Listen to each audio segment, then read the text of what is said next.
Hello po mga Kalingap. Panibagong reaction video na naman po ang inyong matutunghayan sa gabing ito. At ang ating re-reactionan po mga Kalingap ay isa sa mga upload video po ni Kaprong D. Yes po, no? Ito po yung kanyang one-on-one interview kay Kalingap Dan, no? So, ano na ba? Umami na ba talaga si Kalingap Dan? Totoo talaga kung sino ang gusto niya. So, pakinggan natin at ating panoorin, no, ang mga sinabi or mga sagot ni Kalingap Dan.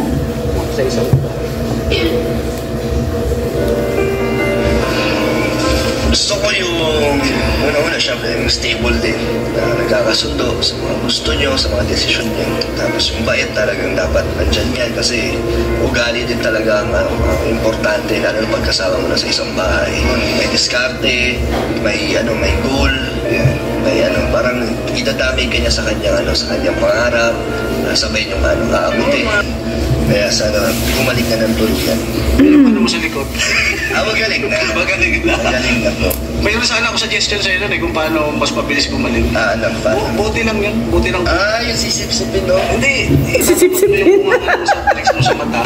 Tapos saka mo papaluin ng 3 beses. So, alam mo yung higupin ng Hindi, lalabas yun. Ganun ko yung Hindi mo sinabi. Tapos na eh. Kaso parang talaga nandun ang sakit. Yung yung pigsa, no, yung tinutukoy nila dyan, pinag-usapan. Naabutin natin sa gabang. Yung bro, maraming salamat sa iyo dahil ngayon napaka-successful ng lakad natin ngayon. Kaya nga, sayang ganda ng ating lakad ngayon. Siyempre, yung yung kay Kim, masarap sa feeling na yung isa sa mga importanteng bagay na kailangan nila ay naibigay natin. Yes. Kasi po yan, no, binalikan po nila yung si Barbecue Girl, no, na yung nirefer po ni Kaprong D kay Kalingap Dan. At kay Tita Jean. Yan, sila po mga nagbigay ng tulong para kay Kim. Yan. So yan po mga Kalingap, si Kalingap Dan, alam naman po natin na nag-iisa to ngayon sa buhay kasama si Jomar, sa board. Lagi kang wala yun eh. Laging wala, laging isa lang. So mga Kalingap Dan, syempre nung nakaraan ay meron kang past relationship, Kumusta naman yung being single mo ngayon, pagiging single mo ngayon? Masaya kasi na-enjoy natin ang ating buhay dito sa Daet at mas nakapag-focus tayo ngayon sa ating charity vlogs, mas mabibigyan natin ng oras na ating mga beneficiary. So yan talaga ang advantage, no, ng pagiging single, no? Mag-isa pa lang, bilang umalis pa lang naman tayo. Kasi sa ngayon, sa nakikita ko kay Kalingap Dan, parang hindi pa siya hindi pa nasagi sa isip niya na magiging stable, no? Yung parang magkakaroon pa ng pamilya, parang wala pa sa kanyang isip. Yung panahon na muli kang iibig, grabe, muling iibig, ano ba yung pinaka hinahanap mo sa isang babae? Yan ha, mga girls, makinig kayo, makinig. Una-una syempre yung stable din. Oo. Para pareho kami na mas mapabilis. Stable means stable job. Yung goal namin, kung gusto namin magkabahay, diba, magtutulungan kami. Yan, maganda yung stable din talaga para din, diba, family. So it means gusto ni Dan na both, no, same sila ay may trabaho, may kita. Bumuhay or bumuo ng pamilya. Kumbaga parang sa lahat ng bagay nagkakasundo kayo, Oo, isa rin yun. Dapat talagang maging mentally sila ready. Yes. Kasi sa isang babae, Mentally, physically, no, emotionally ready sa marriage life. Siyempre doon tayo sa mabait, bonus na lang yung ganda. Pero siyempre gusto natin yung may itsura, gano'n. Tapos yung bait talagang dapat nandyan yan kasi ugali din talaga ang importante lalo na pagkasama mo na sa isang bahay. Talagang dapat Oo naman. ugali kasi magkakasundo kayo. yun talaga number 1 syempre. Kasi mahirap naman pag hindi kayo magkasundo sa isang bahay, laging mag-aaway, kawawa ang mga bata. May goal, may parang idadamay ka niya sa kanyang pangarap, sabay niyong aabutin. Yes, yan yung maganda, kung ano yung pangarap ng babae, nangarap din siya para sa both, sa inyong dalawa. Hindi lang para sa isa. magiging pamilya. Magiging pamilya. Ano, kung sakali na magkaroon ka ng, kunyari, partner in life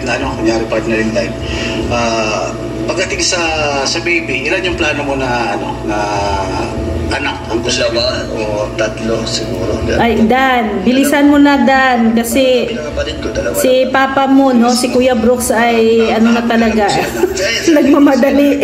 Tatlo na kami. Tatlo na kayo. Dapat triplets. Medyo nasa na kayo. Triplets, isang gawa, tatlong lalabas. Parang magiging spoiled, parang gano'n, no? Siya ang princess, no? O, prinsesa, no? Kasi siya ang bunso, eh. Oo. Siya ang pinaka... Tsaka layo din na ng agwat namin. Layo. Kaya syempre, yan, susuportahan natin at gagabayan. Hindi pa nakita ni ano? Mga kapatid ko, Si Hana. nakita niya na yan nung nasa Taguig pa sila. Bumisita yun sila, mama din doon sa bahay nila Kuya Brooks sa Taguig. Kaya Nakapunta na yan doon. Yeah. Kasi alam ko nagbanding sila eh. No? Bago sila Mari Elena nagbalik dito sa Daet, nagbanding muna sila nila yung mama ni Dan. Kailangan niya suporta bilang isang kuya. Nandito naman tayo. Ay, grabe, napaka ng kuya, no? Ikaw yung pinakapanganay sa lahat, di ba? Oo, ako. So, bali dalawa lang talaga yung gusto mo, or tatlo, malay mo, bigyan ng Panginoon, na anak. Bahala na si Lord. Kung sakaling ngayon, di ba, napakainit ng love team nyo ngayon ni Medet, Oo nga. Ang dami nagsusuporta. Sa dami ng mga team na binuo para masuportahan kayo. So yung ideal girl mo is nakikita mo ba kay Medet? Yung meron bang nakita doon na... Hindi, yung una-una, syempre, nagustuhan ng karamihan sa kanya. Yung pagiging masipag, pagiging professional, di ba? Matalino, marunong sa negosyo, marunong sa pera, marunong humawak. Kaya, ayun, talagang yun ang mga magugustuhan din mo. Ang karamihan din kay Medit, yung talagang, alam mo, may pangarap sa buhay, yung may mararating. Yung gano'n. So, ibig sabihin sa yung katangian na limited, mayroon kang mga nagustuhan doon para sa kanya. Yeah, yun yung mga parang mga hinahanap ko rin. So, ang hinahanap niya din yung same kay Medit, madiskarte, matalino, family-oriented, mabait. Kung sakali ako yung single, bilang isang single at naghahanap ng magiging partner sa buhay, siguro, isa rin sa Medit na yung parang may nagugustuhan ako ng mga sa kanya. Kung hindi siya mahirap mahalin, parang gano'n. Mabait din, di ba? Mabait siya, mabait. So, may itsura, napaka-professional, nandun na talaga yung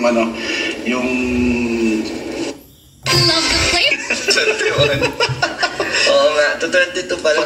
Kasi wala sa itsura, bro, na ano bang sikreto, bro, ng pagiging isang stiliyang ba? Parang, ano bang ginagawa mo sa bupi, nagkagagawa mo? Share mo naman sa akin, kasi ako, malapit na mag-senior, ay. Servisyo. Grabe ikaw kasi, bro, napaka mo yung... Ano to si Dan, nagsasabi talaga siya ng tunay ng hindi siya kagaya ng iba na tinatago-tago yung edad. Yung mukha mo magkakaroon ng mga wrinkles, tapos magtatanda. Totoo yan, dapat always smile. Para hindi ka parang mukhang matanda tingnan. Kasi pati si papa mo nagugulat sa'yo pag bigla kang susulpot dun sa payan. May artista parang nagugulat. Hindi na yung-expect na ganun yung magiging... Loko din na si Kaprong din. Itong age mo, no? Nagugulat siya. Tapos pag alis mo, grabe nagugulat siya. Hindi niya ba in-expect na magiging itsura mo, no? Kasi siguro nung nakita... Baka hindi lang makapaniwala si Kuya Brooks na nagkaroon siya ng gwapong lahi. Naglalaro kayo dati ng Talagang ang magkaano talaga ng edad si Dan at saka si Kalinga Prab. Pareha kayo dati kami lumaki na yung hilig ko, hilig niya rin yung pag-gym. Parang lumaki talaga sila na magkasabay. Hilig din kasi ni Papa pag-gym talaga yun, nakuha ko din sa kanya yun. Naging nga siya, di ba naging instructor ito? O lumalaban siya sa mga Naging instructor din yan si Kuya Brooks. Sabi niya mas malaki pa daw yung katawan niya sa'yo dati? Oo, kasi lumaban yan Lumaban nga. Ay, grabe. Lifestyle ko lang naman. So, si Kuya Brooks pala ay lumaban pala noon, So, may yung tawag ng bodybuilder. Kabataan niya. Grabe. Di ba nag-jeep din siya dati, sabi niya. Oo, nag-jeep niya, tapos naka-jeep niya, nakasando lang. O, pag nilabas daw niya ng ganun ulo. Tapos ayan, yung durag, bala Robin Padilla. Ah, grabe. Ano pag pupunta ka doon, bro? Swerte na lang ni Kuya Brooks, hindi pa nauso ang no? Hindi pa nauso yung mga vlog noon. Kasi ang pogi naman dating mo, parang pag dumadating ka daw siya, parang kinakabala ako. Di ba, papansin pag dumating ka balisa? Kasi artistahin daw ang dating mo, bro. Wala naman, di ba tayong ginagawa? Artistahin? Baka niloloko ka lang ni Kuya Bro. Hindi. Di ba, alam mo rin pag... Ay, Dan, ikaw ang niloloko ni Kapromdi.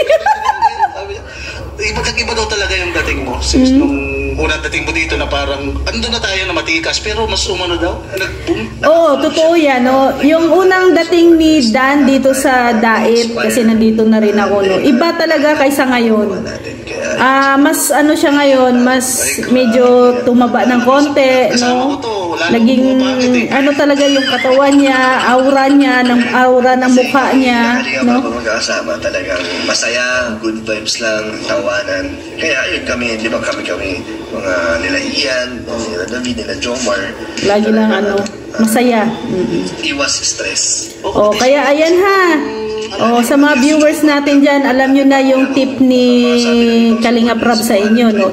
Iwas stress para wag magmukhang matanda. Lagi lang tayong nakatawa, nakangiti, no?